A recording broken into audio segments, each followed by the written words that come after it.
Good afternoon, ladies and gentlemen. This is Yvonne DeVita from sunny downtown Binghamton in March, the middle March, I think, day after St. Patrick's Day. And I hope you had corned beef and cabbage. We did not.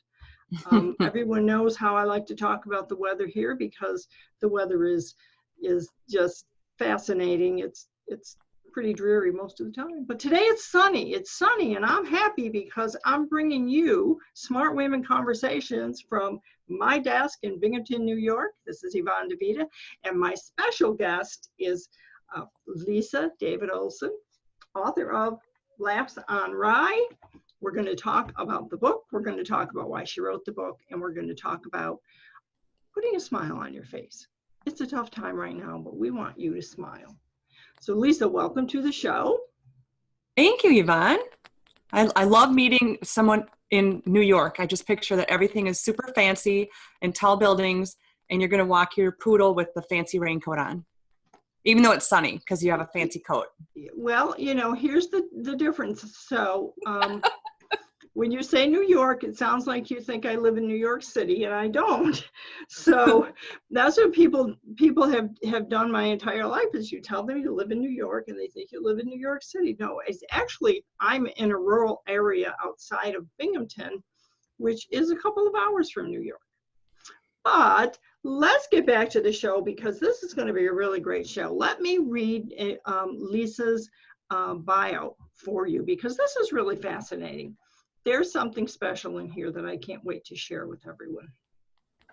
Lisa David Olson is a speaker, creative coach, and author of the memoir Laughs on Rye, in which she shares how humor saved her life after an abusive childhood. The third of 4 children in a family where love was generally seen on sitcoms with laugh tracks, Lisa shares quick snippets and stories of growing up funny. Her serious toned message reveals the power of humor to heal and connect. And that's what we're going to do today. A writer and performer of sketch comedy, parody songs, and improvisation for decades, Lisa's energetic style and determination always leaves joy in her wake. Included in her first book is Lisa's project in Bravery, serious selfies with strangers that provided unexpected and genuine connections with people she would never have met otherwise. I do also want to mention, Lisa, that the book, as you say here, some of the proceeds go to a charity. Can you mention that? Yes, please. A portion of all sales for Laughs on Rye, which is WRY, I always spell that out. Yes, yes. Goes to the Family and Children's Center, and I don't know if that's nationwide. Actually, I know there are a few in the Midwest. I'm in Minnesota, and you can tell by the way I say it. A portion of the proceeds goes to the Family and Children's Center, specifically the Healthy Families program. April is not only just Humor Month, it's also Child Prevention Awareness Month, and that is why I made sure that my book was self-published in April of 2018, and that is, again, part of the control I had in self-publishing. So that's something that some people ask about. I like that you said that.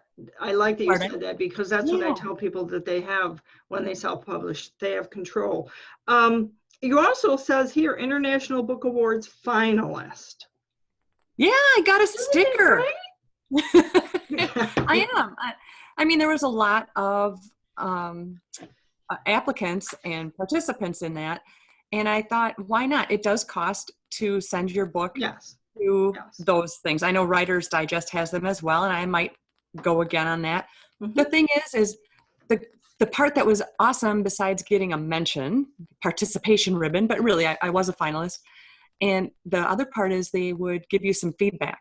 And that was really helpful, what resonated with them, what they wanted to see more of, or something like that. So if you do get an opportunity to take your book, to have it seen, and I think that might have been $85, and it worked for me. It was a good experience for me. Because I wish I'd had somebody else I could ask. I just took a chance. Well, I know when I did my publishing company back in 2005, we would help the authors send their books. We would give them, here are places to send, here's how to submit it, and we would work with them to submit it, because it is good to have recognition. We all want recognition from our peers of some sort. But your book, it talks about you, it talks about your life, and that's why it's Laughs on WRY, folks. It talks about your childhood and growing up funny. So were you funny as a kid? Heck yeah. So, yes, it's an improviser's memoir. And so it was a struggle for me to think, why in the heck would I write my story? Who cares? Who knows me? I don't have letters after my name. On and on I could go with all the excuses and all the reasons that I would choose to clean out a closet or alphabetize my soup cans instead of sitting my buns down and write. Now, who cares? Well, a lot of people cared. Yes. And yes, I was funny growing up because it was my escape from an abusive home. Yes. And my mother was a functioning alcoholic. And nowadays I know that there was definitely mental issues as well. As a kid, we didn't know that much as we do now. So looking back, I can tell. Right. So it was an escape. I pretended that Carol Burnett raised me because her grandma raised her because of her parents being alcoholics. So Carol Burnett really raised me. So and that was a little bit of an escape there. And I really liked the particular story in the book about that. And you went to see Carol Burnett. Yes. Because we don't always get to see our idols. No, I got to be in the same room with her. I'm still trying to organize a phone call. I've given up that I'm going to go hang with her. Okay, I get that now. I get it, Carol, you're busy. But if anybody can hook up an 8-minute phone call, I've decided it's not 12 minutes, 8 minutes. 8 minutes, okay. That would be lovely. I'm not going to go all crazy. I just have a couple of questions. Let her know that she really did help me. In all seriousness, that her show helped me to escape and know that there was good out there and that I could seek things that gave me the laugh rush, that gave me the imagination and the singing. I do the same thing she did. I ended up owning and running a comedy troupe, performing, singing, doing improv and sketch comedy. We write our own. All of that, guess what? That was deep-seated when I was a tiny kid. Well, let's just talk here for a moment about the fact that right now the world is going through a pretty difficult time. And I personally feel that a little bit of laughter, some funny jokes. I love the cute cat videos on Facebook. I love when someone on Facebook is smart and creates an image and it's making fun of somebody's foolishness or something that some of us take so serious, and then someone else makes fun of it to let us know, come on, you can laugh. It's time. We can't just fold in on ourselves. No, well, you can. Well, but let's choose not to. Let's choose not to. Let's take this dark, we'll call it a dark time or a gray time. Let's not get too down because it's hard to come back out. Yeah. And let's come together. Let's find the good. And I think the good is going to rise. We had a big crash back in 2008. We all lost money then. This is way more serious. By day, I work in a police department, so I can tell you, it's way more serious and what we have to do. So social distancing and that, we have the internet. You and I are proving it right now. We're connected. Yeah. People are teaching things. A friend of mine did a guitar concert recently, and the joy that brought.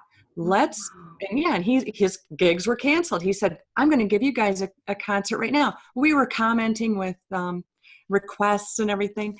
And the joy that it brought, over 100 people in that 20-minute time, really spreads, because then other people could go and watch it later. But it was a Facebook Live. On my Facebook page, it's all joy. It says nothing of the pandemic, and it says nothing of my work during the day. My page, Lisa David Olson, if you want to hop on over there sometime, is ridiculous and only funny. My own choice that is funny. And you might not find it funny, and that's just fine. Scroll along. But last night I did a 20-minute show, and it's a character that I made up, and her name is Penelope Peanut Pants. And Penelope goes in her clubhouse, and her dad said that if she doesn't cover the camera and the laptop, that people can see her. And so when nobody's home, she does shows into the camera. So for 20 minutes, Penelope did dares and tricks and really stupid stuff, and people thank me afterwards. And again, if it's not your style of humor, scroll on by. That's right. Well, because again, big word in there was choice. And you have here a life made of choices instead of excuses. Mm-hmm. So we have that in common, Lisa, because I believe that everything you do is a choice. And whether you want to be happy or not is a choice. It took me a long time to come to that realization. And I was not funny as a child. I had some challenges at my house also. So I did kind of fold into myself, and I would go sit in the corner and read. So I had books. So I did watch TV, but I had my books, and my books were my companions, and I became a writer. But I mean, some of the real value here is in the fact that you self-published it, and you took the time to, just really kind of tell the stories clearly from your point of view. That's one thing I think about sometimes, is I tell stories about what happened to me and my sisters and brothers, and I think maybe they didn't see it that way. Okay. Right. Like you said, right. This is my story. Okay. Yes. And I love the way you have this attitude in this book that just, there are no excuses here. This is the choice I made, and here's what happened. I'm telling you the story. I love the story about the laundry. Talk about the story about the laundry and your husband, because that one really resonated. I actually put a little mark in it. Oh, that story got a Post-it. Yeah, it did. Wow. It was basically talking about, and it goes back to control again. You've got the basket of laundry that's clean and needs to be folded, and you've got a husband, and maybe you've got some kids, and there's the basket kind of by the TV. So it's hello, hint, hint, wink, flashing light and arrow, or like Bugs Bunny, free bird seed kind of thing. So here's the laundry, it's clean, and everybody uses it. So, hey, that makes sense. Let's put it in the middle of the living room. They all walk around it. Yeah. They walk around it and they don't see it. And then you start to see, and you're like, what's going on? How could they not see this? And then you look at the shoes, and they're not even matched, and they're not even on the rug where they're supposed to be. And you can hear them calling for their left mate. I'm a right shoe. Where's my lefty? I'm in a singles club now. So you must have been crazy about laundry coming out of the socks coming out of the dryer that wouldn't match up. Right. I had a basket off to the side, and it said looking for my mate. And it was like a little singles bar. No, that's really what that did. That really resonated with me, because I remember those days. I can clearly, even today, I have this control thing that if there's one sock and I don't find the other sock, I'll spend the whole darn day looking for that darn other sock. Do you know where they go in reality? Oh, are you going to tell me? No, my father used to fix washers and dryers, and they will go in the tub of the washer, sometimes right out the water drain. No way. Never to be found again. Or sometimes mess up your plumbing. But they can get out of if you have the old time. Cow. Yeah. Holy cow. No, I never knew that, because I always, it's a standing joke to this day. I think, where did the socks go? And it's the same with Tupperware. Okay, so let me ask you that. Is your Tupperware organized? Because mine should be, and it's not. It's completely organized by size and lids. And if a lid happens to be unmatched, it goes in a certain area, and it gets a couple weeks. And then if I don't find your little partner out, you're out. So yeah, I wasn't always that way, but again, it's control. It's when you grow up in a traumatic situation and you go forth and try to not emulate what you grew up with. Absolutely, I didn't continue that cycle. I broke that cycle. Mm-hmm. But that became on the edge of obsessive. And I acknowledge that fully. And I definitely have mild anxiety. So I always throw in the word mild because I think that sounds like it's a prettier version. I definitely have down days. You're not going to see them on Facebook. You're not going to see me in public. I have to reset just like our phones and our computers. But meanwhile, I do know what I have to control. I have an amazing husband who can kind of move around that, and he can kind of gently say, I think you're kind of, maybe you're over the top on this one a little bit. And it's nice. We know how to communicate on that. But yeah, my Tupperware, it's on point. Yeah. Well, and again, we go back to the choices that we make. And when, especially right now, I think one of the choices I think that I've made is to work through this. Is I'm kind of confined because I'm in the age group, I'm over 60. And so my daughter, God bless her, she and her husband and 2 kids and 3 cats moved in a few weeks ago. And she, bless her heart, she's like, you're not going anywhere. But I want to go outside. No, Mom, you're not going anywhere. I'm like, but you're no fun. And so my choice is that I can find lots of ways to amuse myself, so that I'm not going to sit and cry about it. I'm looking for ways that from the so-called safety of my home, I can help. What can I do to make sure kids out of school have lunch? I can't go deliver it, but I can make sure I maybe donate to the food bank so there is food, and those kinds of things. And I just wonder how is it that you decided becoming a responsible adult with mild anxiety, a humorist, someone who works in improv, was a choice, and someone else might decide to sit there and become a couch potato, let's say? No one told me I couldn't. Mm-hmm. That's the short answer, because I only made it through school through 10th grade. Yes. And yes. I did do more schooling. I never got a degree. I did dabble in schooling.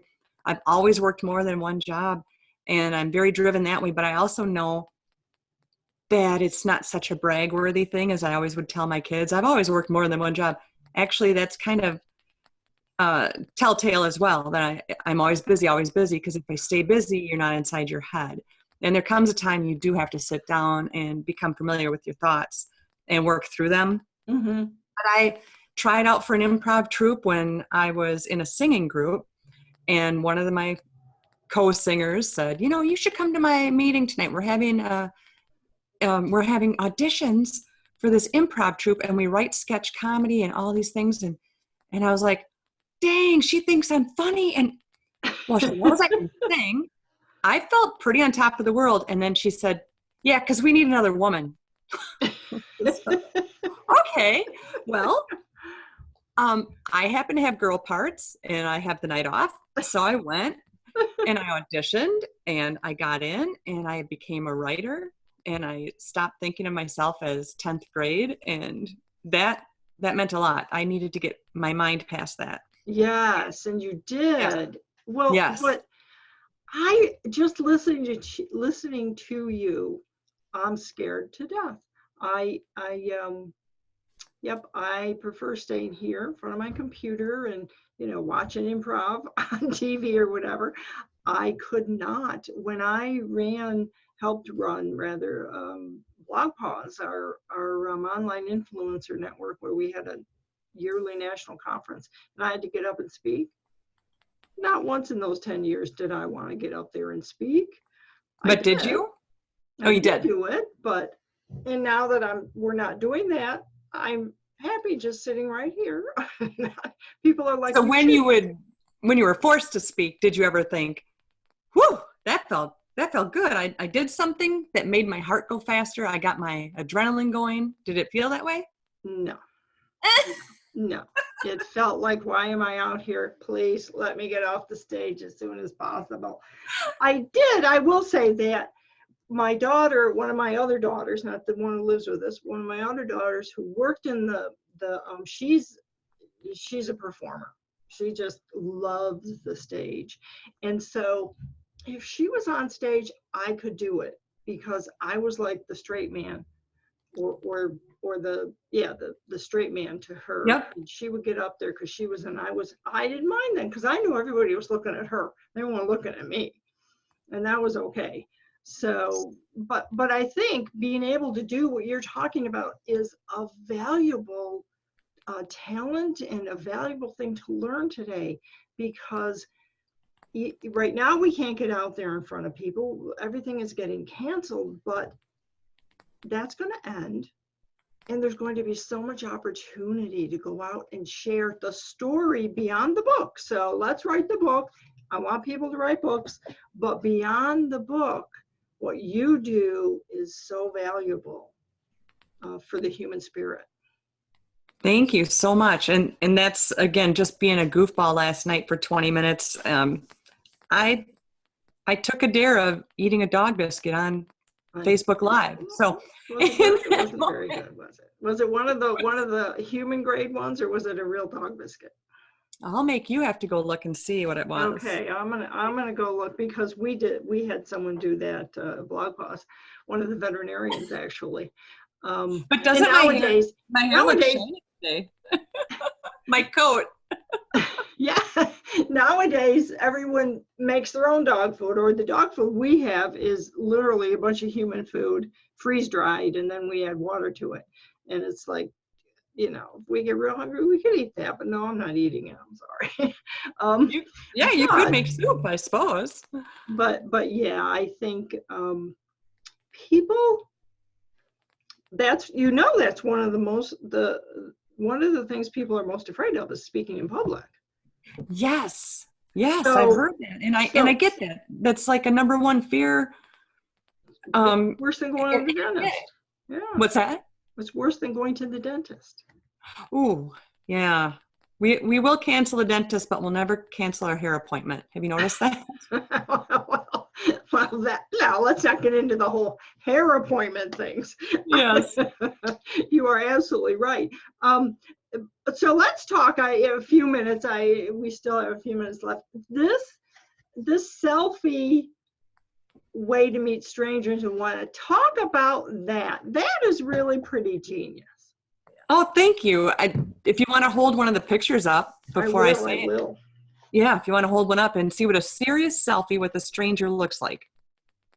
Yeah. You have to talk, so it goes to you. Yeah. So there's I just dare myself. But why did you talk about Mike Square, Meet the Bachelorette Party? I love that one. The one I really like is I think the irresistible hat at Friday's Night Market, when I explained my project and asked for a serious selfie. This cute gal responded, "Well, why wouldn't you want a photo of this beautiful hat?" It's so cute. She was so cute at the farmer's market. That one. And did you say tell you about that one? Yeah, tell me about the whole, what you just sat at home one day and said, I'm going to go out and do a bunch of selfies.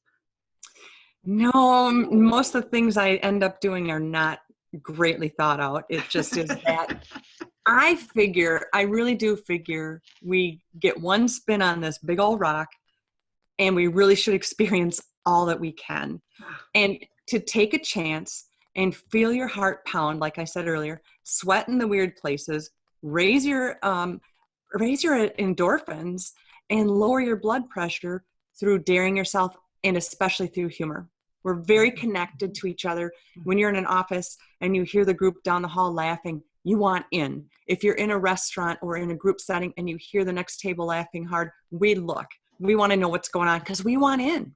And when you share a moment like that and you raise your level and you have joy together, you get back to work. When I answer that phone, I have a smile in my voice. And I'm better for others. So humor is so important in my life, and it has always been important. And I do keynote speeches, and so I do speak on that, and humor as a connector. Mm-hmm. So I'm walking down the street, and I see two girls enjoying double dip ice cream cones by a beautiful brick wall downtown La Crosse, Wisconsin, which is really near me, on my Minnesota border there. Mm-hmm. And I looked at them, and I had the thought a different time about just serious selfies. And we started playing with them because they were taking pictures, and they said, hey, will you get our picture for us? And so my husband was saying, okay, look in the distance. You've just lost your best friend. And he's this crazy director guy, because he's a comic as well. And they were laughing. Then I ran back to them and I said, hey, would you guys be in a picture with me? And they said, well, sure. And then I added, but we can't smile. And I was never sure how I was going to ever do it. It wasn't really forethought. So we all stared seriously at the camera and just like this. Mm-hmm. And it's so stupid because you laugh so hard beforehand when you try not to laugh. Mm-hmm. We all know what it's like to be somewhere where you're not supposed to laugh. I won't give examples. You know where you've been where you're not supposed to laugh. Probably school, probably something more serious. And then trying not to laugh makes you laugh. So you have to be serious for this picture. And then you burst out laughing afterwards. And I ended up, those two girls, it was out in the book, and one of the moms knew me and reached out and said, well, it was like a friend of the mom, blah, blah, blah. And she said, those two girls are my girls' friends. Can we get together sometime? I got together with the two gals, their parents, their friends. There was like 10 of us. We went out to coffee. We spent 2 hours talking. We recreated the picture. And then we went resale clothes shopping down the way. We spent half a day together, all because I stopped on a sidewalk and did the picture with them. And we were all in a playful mode. I have had so many friendships from that. I've got one friend that I connected with because we did that at a restaurant at a table. She was near me, and I just asked her. And then we ended up connecting, and we hang out. We do holidays together. So imagine, Lisa, turning that into something that you do on the internet at this moment. Yeah. So suppose you come across someone in a group you belong to that you don't know, and you say, let's do a Zoom selfie. And you could do the same thing, and you could start passing that around. That would be a lot of fun. So you're saying you'd be my first one? I would be your first one. We can do funny faces. So I'm going to count down from 3. Okay. And are you smiling? Because I think you're smiling. No, I would never. Okay, you ready? 3. Now you're pouting. All right. Here we go. All right, what am I supposed to do? Just a serious face. Yes. Oh, that's really elegant. Okay, 3, 2, 1. Okay, so I will put that on my face place. Oh, we are cute. Oh, so that's it's even stranger when you're just walking down a street or in line at a store or whatever. Oh, sure. Obviously, we're staying away from people at this moment. Yes, so. But like you just said, Yvonne, there's other ways. Be creative. And the other book I have out, it's not on Amazon, it's just a journal I created, is all about creative tips. And some are quotes from others, but some are quotes from me. And one of them is, if you're stuck and you can't finish what you're writing, or you're stuck with an idea, physically move to another room. Go sit, let's pretend you're in your office. Go to the living room, sit on the floor. Find the sunbeam on the floor. Yeah. Sit on a pillow. Bring your laptop or your paper and pen, and change your surroundings to change your brain. That's why a lot of people write in a coffee house. You're thinking, wow, it's so chattery. But sometimes we have to go, other places. Yep. And so when you think creatively like that, like you just did, that was an excellent example of, okay, I can't do this, but why not this? It's just, that is what improv is. And you just did improv. Uh-oh. Well, if I ever get to Minnesota, I know where I'm going. I'm going to watch you on improv. So do you have any of your improv skits online where people can see them? If you go to Lisa David Olson on Facebook, and Olson is O-N, and if you go there, you'll see my Penelope Peanut Pants I just did. Just scroll through. I make my own memes. I do post a lot of serious selfies. I posted an old video of a prank I did that's called Cup Up There, and where you tape an empty cup on top of your car and drive around for the mere fact of having people tell you, hey, there's a cup up there. The poor old guy that followed you on the bicycle. Yes, that's the story in the book. But the actual video, Yvonne, is on my Facebook page. I just put it on there a few days ago because I'm thinking, let's laugh. And I don't post anything political or whining or any of that stuff, because I want to be your escape, but it's also what I'm seeking. So when I share joy, I get it back. And it's a choice. It's a choice. But regarding our group, we had a May show that just got obviously postponed. We had a May show coming up. That was 3 days, 3 nights. And we've had a couple of public, we do corporate parties. We'll do improv for like an hour, much like Whose Line Is It Anyway show. A couple of those they say postponed, and I understand. So we're looking at ways that we can go on our own page, but Heart of Lacrosse on Facebook is the troupe, and we post a few things there. If you scroll through, you'll see the Minnesota game show we made up, and otherwise I generally keep a lot of upbeat memes on there too, and just keep people engaged so they have a place to go where they know they can just, I want to go giggle. Yes, absolutely. And that's what I hope we did today, folks. I hope we provided a little bit of laughter. I hope that you can take this video and go to Lisa's Facebook page and find something to smile about today.